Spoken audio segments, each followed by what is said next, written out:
Gentlemen, in this video I would like to discuss the reasons why I became a sex tourist at the age of 33. What events happened in my life that led me to adopt this lifestyle at a comparatively young age, and the impact this lifestyle has had on my overall quality of life. I've had two major relationships with women in my life. The first was with a feminist. I was 22, she was 29 when we met. This relationship was rocky, to say the least. I was young and very naive, and I did not understand the danger that I was in entering into a relationship with a woman who had completed a women's studies degree, worked in HR, and was a self-described feminist. At age 22, I did not understand female nature and why women behave the way they do. I had no concept of female hypergamy, did not fully appreciate that all women look to marry up and want a tall, wealthy, high-status, financially successful man with a good career, nice home, which he owns, and a nice car. My father had just died, and I had nobody I could trust to guide me. I did not ask myself important questions which are obvious to me now at age 34. Why is this 29-year-old woman interested in me as a younger man, given I have no real wealth or resources? Why is this 29-year-old woman not being hypergamous and looking for a higher status partner, like 99% of all women are? If this woman is so good, why is it that she is not yet married, and why has she been passed over by richer, taller, more financially successful men than myself? The answers to these questions are obvious to me now. She was interested in me because I was the only man who was naive enough to hook up with her. She was passed over by richer, taller, more financially successful men than myself because she was a ball-breaking, obese feminist that caused stress, arguments and pain to whatever man was in or under her sphere of influence. She was willing to set aside her hypergamous instincts for a period of time to catch me due to her extreme loneliness. Note carefully, set aside her hypergamous instincts for a period of time, not disregard them.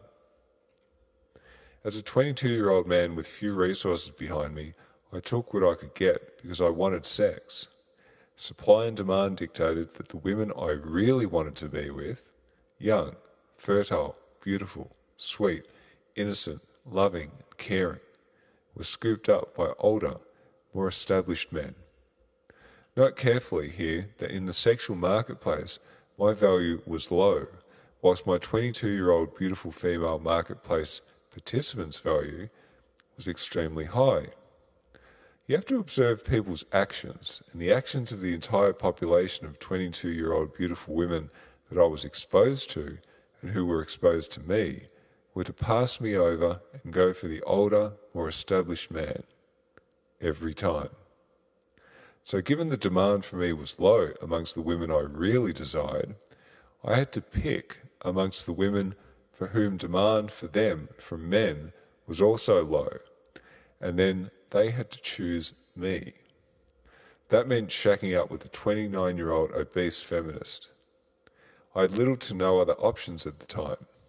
The relationship lasted about 3.5 years and ended due to her becoming increasingly irritating and violent towards the end, due to not getting her own way, as I refused to submit to her bullshit. Next relationship was with a 26-year-old American woman who was my age equal, but not my financial or wealth equal. During my time with Miss Feminist, I managed to accumulate a degree of wealth into my retirement funds of approximately 1.5 times my income at the time, wealth I was lucky to hold on to after our separation.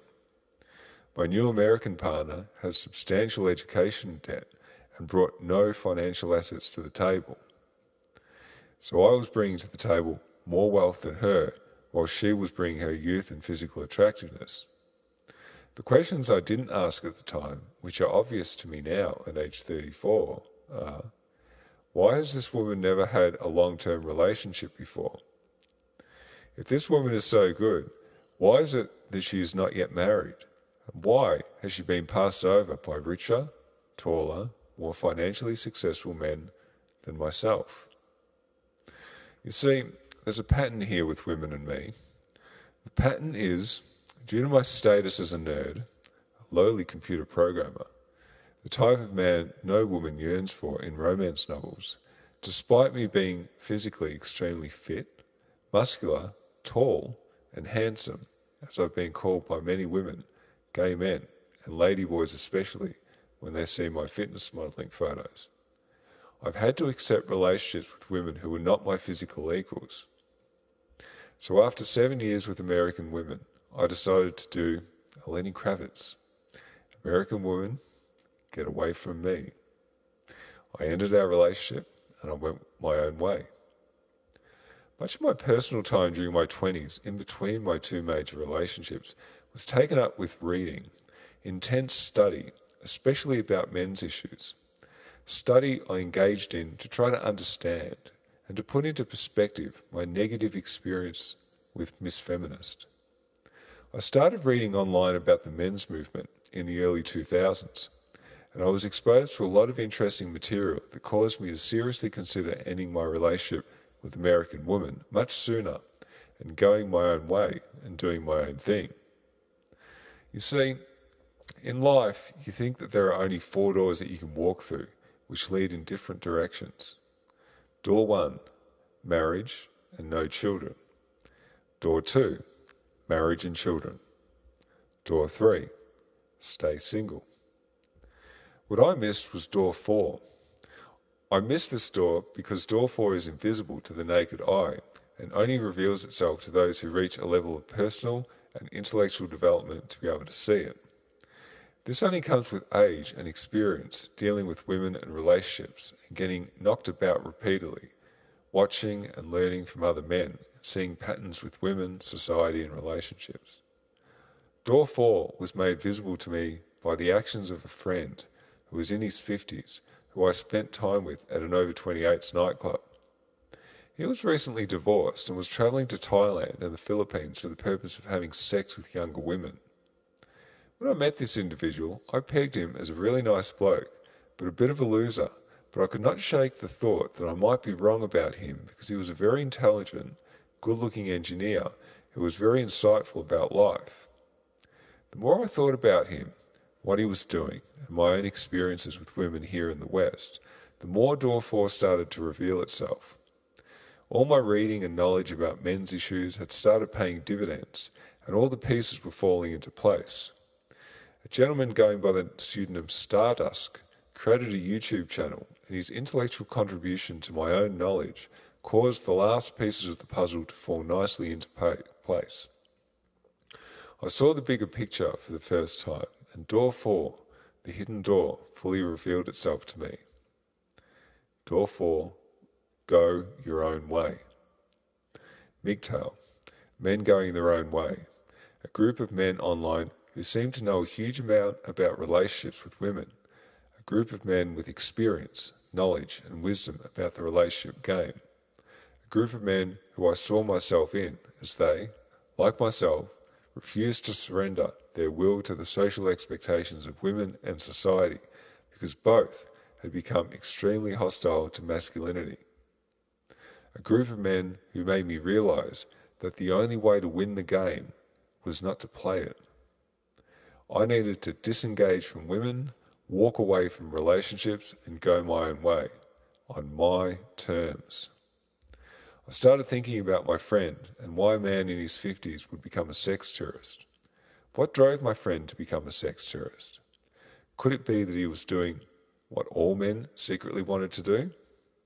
Could it be that the women he has dated, and all women in general, really wanted security, family, monogamy, home ownership, wealth and luxury, whilst the man works as a utility to provide these things, and my friend was passed over as not good enough, not up to standard in women's eyes? Could it be that my friend was simply 16 years older than me, wiser and more experienced, and was a sex tourist because of his vast experience with women in the West and not getting his needs met?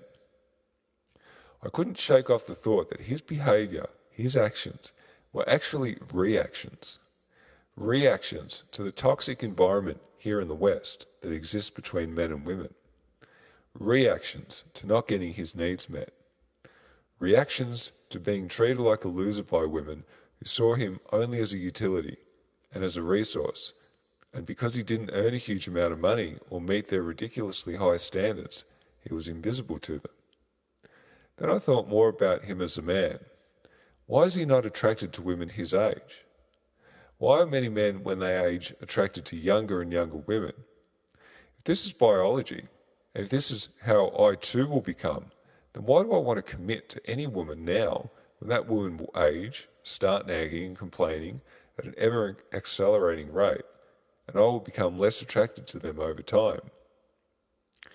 I had many questions, and all sorts of thoughts were running through my head. I was still in a relationship with an American woman at the time, and I remember sitting at work staring at my computer monitor and thinking about my friend the sex tourist and his behaviour, recalling books, articles and knowledge I'd picked up from the manosphere about women, relationships, men and so on. I was unhappy in my relationship at the time, and I knew I would end it soon, so finally I just said, fuck it. Got online and booked a 2-week holiday to Pattaya, Thailand. I had to go and see if that path held any appeal to me. That decision changed my life. It changed my life for the better in so many ways that I cannot express my gratitude for my friend, the sex tourist. The man I originally thought was a bit of a loser. The man I unfairly judged through the dirty lens I was looking through, the lens of my relationship with my American woman, and the lens of the society I was brought up in. A man who I now have much respect for as he followed his heart and did what he wanted to do, against the interests and wishes of Western women and Western society. A man who chose a path of freedom instead of succumbing to the path of tyranny that is the lot of too many of our brothers. On my first trip to Pattaya in November 2012, I had to make a decision as I sat down at a bar in Walking Street and had a conversation with a stunningly beautiful ladyboy for the first time in my life. I had to decide if I was going to have sex with this person, to engage in an act which I'd been raised never to do, to try something I'd never tried before with a person who was so different, so exotic, and so physically and sexually attractive to me that I found them very difficult to resist. Having sex with that ladyboy was the second decision that changed my life. It changed my life in ways that for me personally gave me a lot of freedom. I now knew that because I could go both ways and was essentially a bisexual, I knew that now I could no longer be controlled by any woman, as I had options, dangerous options. Options no woman in her right mind would accept for any man she was in a relationship with. Why should she? It would be against her self-interest, not to mention the interest of the sisterhood, which would cause her no end of shaming for being with a man like me. A woman's first thought is her own self-interest, then her child's, then her family's, then her man's. Google Titanic death statistics if you don't believe me, and note carefully, there were no feminists on that ship as it was sinking. How could a man like me ever be put under a woman's thumb and controlled when I could simply choose to engage in unbelievably mind-blowing sexual encounters with ladyboys who are on the same level and up for it like me as a guy? Why would I choose the monotonous, boring life that I'd been living before in monogamous, heterosexual relationships with all that nagging and complaining with a bitchy, moody, irritating woman who was getting older, fatter and more irritating by the day when I could choose door 4, going my own way, to Thailand, to engage in paid sexual and escort encounters with ladyboys, and choose to voluntarily disengage from women back home in the West, to live alone and to come and go as I pleased, and to do the things I wanted to do with my time and with my money. So, why did I become a sex tourist? I became a sex tourist because I started looking at women as they really are, not how I wanted them to be, but how they really are, what their actions dictated that they really wanted, how they were not on the same level as me sexually as a man. I could find many examples of gay saunas throughout history, but absolutely no examples of lesbian saunas. The proof was staring at me the whole time, but I was blind to it, or I refused to see it and to accept it. I became a sex tourist because I wanted a variety of stunningly beautiful young women and ladyboys, and I wanted the freedom that went with that lifestyle. I wanted to be able to walk away afterwards. I wanted freedom and autonomy above all other things in life. I became a sex tourist because I loved the feeling of being lusted after sexually by beautiful ladyboys. I became a sex tourist because I wanted $X to be a known figure, unlike in a relationship where $X has a question mark after it. Who knows how much a relationship is going to cost you financially?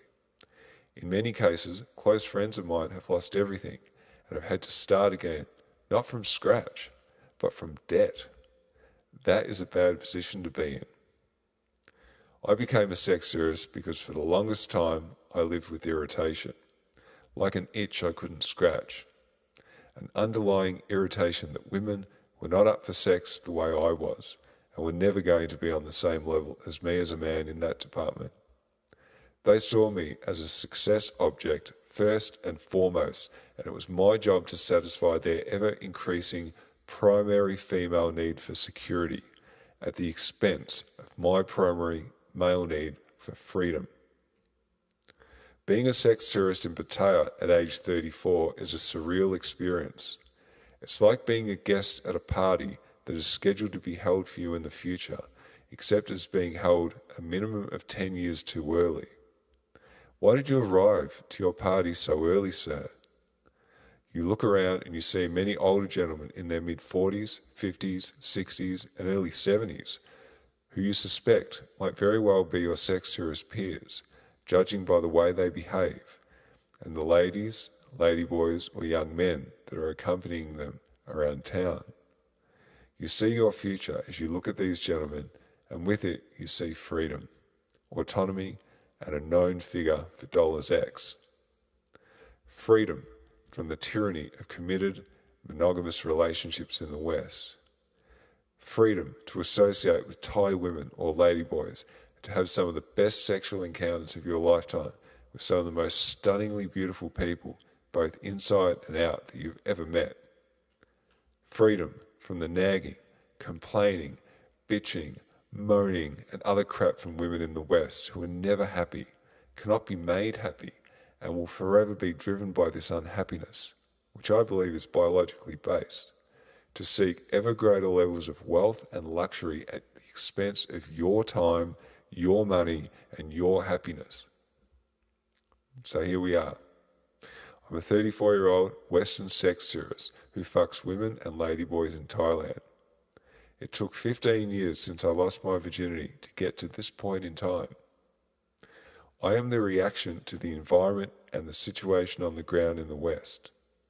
Shame on me for daring to choose a path of freedom in the face of tyranny, instead of shutting up and being a dutiful slave to women and society.